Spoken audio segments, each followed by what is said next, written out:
So the Diablo 4 Season 4 dev update live stream just finished. It went over everything we already know, which I covered in the previous video, but they also announced some new information, which are changes effectively coming to the game based upon the feedback that was received in PTR. So we're going to go over those changes in this video. They went through and they started removing some of the annoying things that people were saying in the PTR that shouldn't be in there. They started honing those out and smoothing those out basically, and there's a list of these. For instance, right out the get-go, Paragon experience for your Paragon glyphs has been buffed by 25%. So leveling those glyphs is going to be easier. So we've increased the glyph XP by 25%, which is faster leveling. Failed crystals are now going to be dropping from legendary items because those were a bottleneck before. It used to cost 75 of them to imprint an item from the codex, but now it only costs 16. We reduced the imprinting cost of aspects quite a bit. So that's really going to help the veiled crystals as well. I think it went from like 75 veiled crystals to imprint on an ancestral armor to 16. We've made it so that legendaries break down into equal amounts of veiled crystals, so you can just not pick up yellow items. It's just a bonus now. We've also made sacred and ancestral items break down into 2 and 3 amounts of salvage. So sacred items will break down into double, ancestral will break down into triple. So we're effectively tripling the output of a lot of the salvage here. But also what they did was they did some changes based around either the power or the builds of some of the characters. For instance, Druid had a bugged build that was making it infinitely scaling damage, so they removed that. You've probably seen like the crazy Hurricane Boulder Druid or something. They nerfed that. They also nerfed Barbarian, so instead of summoning 5 Dust Delvers, now summoning 3. So this whole like faux screen cover, you literally can't even see the ground. They removed that as well. So there's going to be some balancing updates from the PTR that they saw based around character builds. The biggest change, though, that we're going to see in terms of character power is going to be defensively. So not only are they buffing in Season 4 the amount of resistances that you get flat from things like amulets, rings, etc., but they also are reducing the amount of armor that you need. Now armor is just 9,230. When you hit that amount, that is the only amount of armor you're going to need forever. There is no longer this infinitely scaling. As the monsters get higher, you need more and more armor. That's the cap, and all monsters beyond that, you'll have your physical damage reduction of 85%. So you're going to get your 75% resistances, you're going to get your 9,230 armor, and then after that, you're basically solved. Except they also buffed Fortify. So Fortify is now going from 10 to 15% damage reduction too. So it's going to be easier to be tankier in this season. They're saying there's way more boss materials dropping from other activities such as world bosses, the caches you get, etc. Even their new, Blood Maiden boss that's supposed to show up there at the Helltide is supposed to be dropping you the potential of world boss materials. So if you're somebody that hates farming for those boss materials, you should be getting those easier. A lot of our random, monsters and activities and things like that. So, elites, whisper caches, treasure goblins, world bosses, Hellborn, to name a few, are all going to start randomly dropping these boss materials. So, you're not necessarily forced into doing one exact activity. There should be some better clarity in the game as well. For instance, greater affixes now drop with a little star next to them, so they're much easier to determine the items that are on the ground, if they're good or not, or if they're going to have a greater affix or not. You won't miss them as easy as the Roman numerals in the PTR.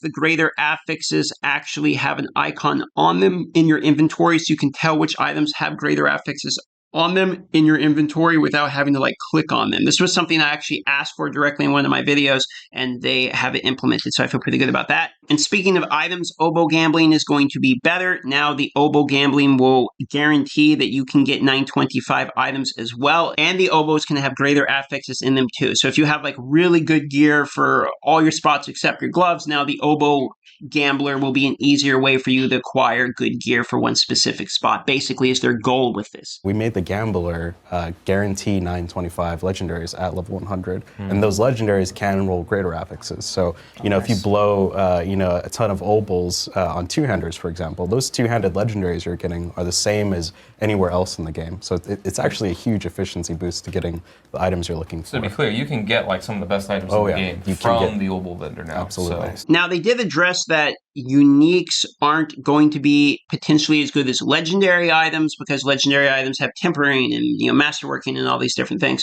They address this by saying that uniques are supposed to be guaranteed what you're getting, but they also acknowledge that you can get greater affixes basically on uniques, and you can get up to all of those can have greater affixes too. So because of that, uniques are still good. It's just legendary items, fully masterworked and tempered and exactly with the right stats can be even better than uniques, and that's okay. They said the best gear should have a journey, basically, was the way they phrased this. Because there's going to be so much more stats, basically, with masterworking, etc., there is going to be caps on certain bonus stats. For instance, there's caps on CDR. You can only have up to 75% CDR from items, but they specifically mention that's from items. So you can get more CDR elsewhere, and they think that's still plenty enough amount of CDR. They also have a cap on area radius. For instance, the increased area of effect is now capped at 100%, and they think that that is a appropriate amount now.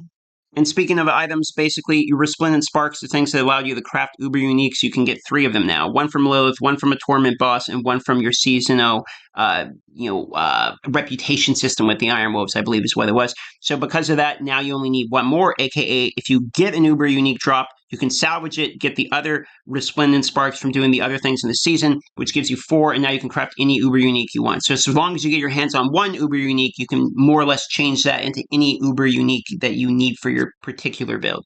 Now keep in mind, you only get 1 Resplendent Spark from your first Tormented boss that you do, so you will have to kill Lilith, kill a Tormented boss, and complete your seasonal reputation to get the 3, plus acquire an Uber Unique to get your 4th in order to make any Uber Unique you want. For Uber Uniques, we've actually added a small chance, a little bit lower than Duriel, to all of the ladder bosses, and they're going to have a chance to drop an Uber Unique as well. So, while you're grinding through this ladder, every single boss you kill is going to have a chance to drop an Uber Unique. Speaking of seasonal bonuses, the Season Journey now gives you like a set of gear. It's not set gear, but it's a set of gear for a build. So if you're a druid, you get like the Pulverize set, for instance. So they're going to give you a bunch of aspects that you need to complete a build by doing the seasonal journeys. So that's one thing to keep in mind, is I suppose if you're leveling alts, etc., you will be getting sets of aspects for the codex as you are leveling. They didn't mention whether or not these are max rolled aspects, so they might just be minimum, they might be max, we don't know. You're actually going to be getting a preset curated amount of legendaries as you're going through that are targeted toward a specific build. So we chose a build for every class in Season 4, and we're going to change it around in future seasons. Please give us feedback on this, but we think it'll be pretty cool. They also buffed the bosses. So before, the Tormented bosses would cost 5 times as much to do, and you would get 5 times as much reward, but now they only cost 3 times as much to do and give you 5 times as much reward. So because of this, the Tormented bosses are now more efficient than just doing the normal bosses, for instance. So you're probably going to be saving up your materials to do the higher level ones. This makes sense because before it was sort of the same ratio and you only maybe saved yourself time and that was it. It required 5 times the amount of boss materials, including some rare pit material, to summon these, and 5 times the reward.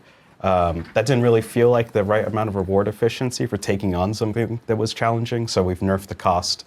It's now 3x the amount of boss material and 5x the reward, so you get some pretty big efficiency wins there, especially if you're crushing them in the end game. They also clarified that there is no more fail chance on Masterworking. It will guarantee the upgrade. So you just you get the items you need, you can upgrade the gear, there is no fail chance. So between that and the fact that legendary items now give veiled crystals, that imprinting the aspects costs significantly less, the whole items, tempering, masterworking, etc. should be less annoying as it was in the PTR and just smoother, better quality of life experience. And another quality of life, World Tier 2 now has experience bonus as well. They've added even more experience starting from World Tier 2 onwards.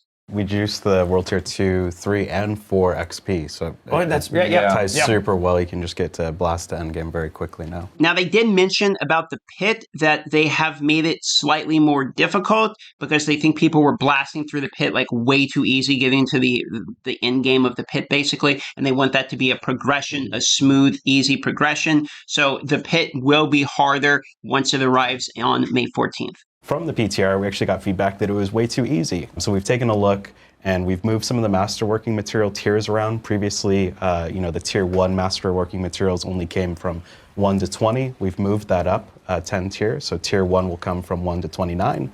Tier 2 will come from 30 to 59, and Tier 3 will be 60 plus. It just makes the journey feel a little bit more rewarding, right? Like we saw in the PTR that people just like within the first 2 hours just blasted through all of it because they're so powerful. The Helltides have been buffed once again. For instance, the Blood Maiden that gives rewards now gives even more substantial rewards, so they are continuing to improve upon the Helltide reward system. They also have added more Cinder Drops to the Helltide just in general. They thought that the Cinder Drops were lower than were expected, so they decided to buff that overall. There's also basically like a brain that you eat that's going to give you 10 levels to the monsters, which also increase Cinder Drop rates. So this is a way that you can buff the Helltide further if you would like in exchange for even more cinders. It's a guaranteed drop from the Hellborn, and when you consume it, for the next 60 minutes, Helltide monsters are going to be boosted up to 10 levels depending on the world tier that you consumed it in. You're also going to be increasing their aberrant cinder drop rates. So this dev livestream seemed much more upbeat. The changes that I mentioned were all pretty much good ones and directly asked for from the PTR. Seemed to like a lot more positive energy on this one, so we'll see May 14th when Season 4 comes out